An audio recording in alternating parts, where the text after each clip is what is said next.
the church, in an effort to try to reach individuals, has oftentimes reinforced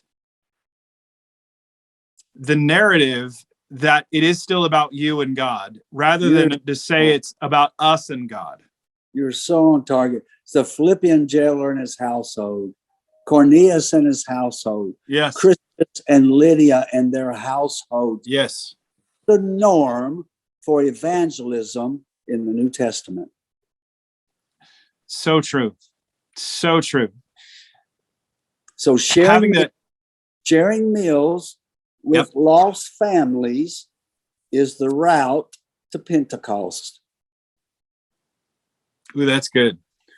Sharing meals with lost families. That I think is the thing that freaks people out, because they know families. They feel like they built a relationship, but it's so weird because they've never ever had those type of conversations. I think those are the challenge. And this is where you mentioned in the book, we have a courage problem in the West. We are afraid. We are. Why are we so afraid when we don't have the persecution that other people do? And not that they don't have fear. They have their own fears.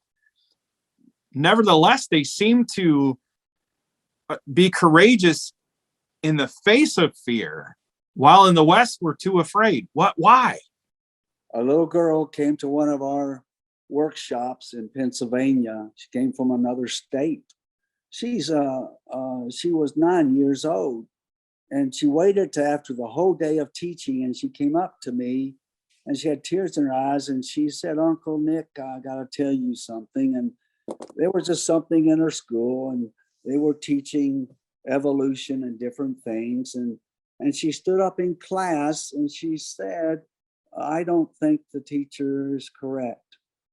And she said, "I believe that God created the heavens and the earth." And she just sweetly told her testimony, and I'm not getting into all of the old earth or young earth. And she wasn't really debating evolution as much as she was proclaiming that God is the author of creation and everything that has been and will be. And she said, "But I've got a problem." And I said, "What is it, sweetheart?" She said, "I was so scared."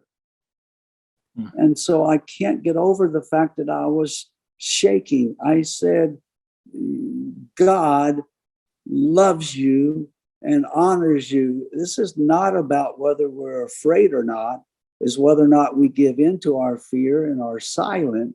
But you while you were afraid, you shared in a loving way what you thought was true with your teacher and your classmates. And God loves you, and he is so proud of you, and I'm so proud of you. It's not whether or not you're afraid, it's whether or not you let your fear paralyze you."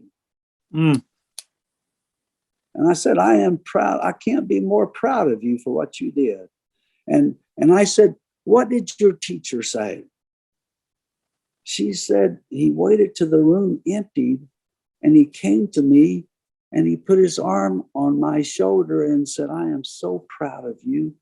I have to teach what I'm required to teach, and I've been afraid to share my faith like you did in class today, and I'm so proud of you.'"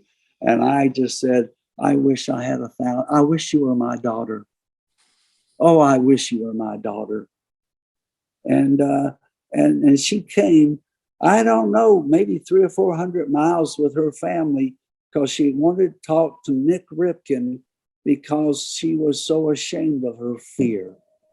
And all I could say to her was, there wasn't a day in Somalia I wasn't afraid, but the days that I could go to bed not having my fear control what I said and did, those were the days that God said, "Well done, my good and faithful servant."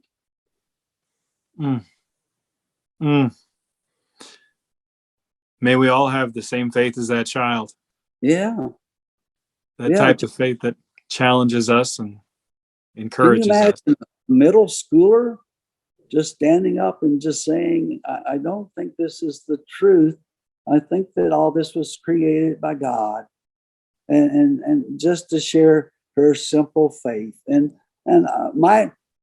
our oldest is an astrophysicist with NASA, and he studies black holes, and he's part of launching hundreds of millions of dollars of satellites. And one of the things that I learned from him just a month or so ago, and astrophysicists know 4% of the universe, and they say 96% is we don't know.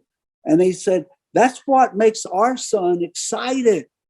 He gets to look at 96% that we don't know yet.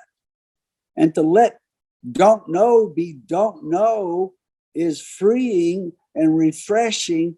And that's what part of what I love about going out into the nations and the world.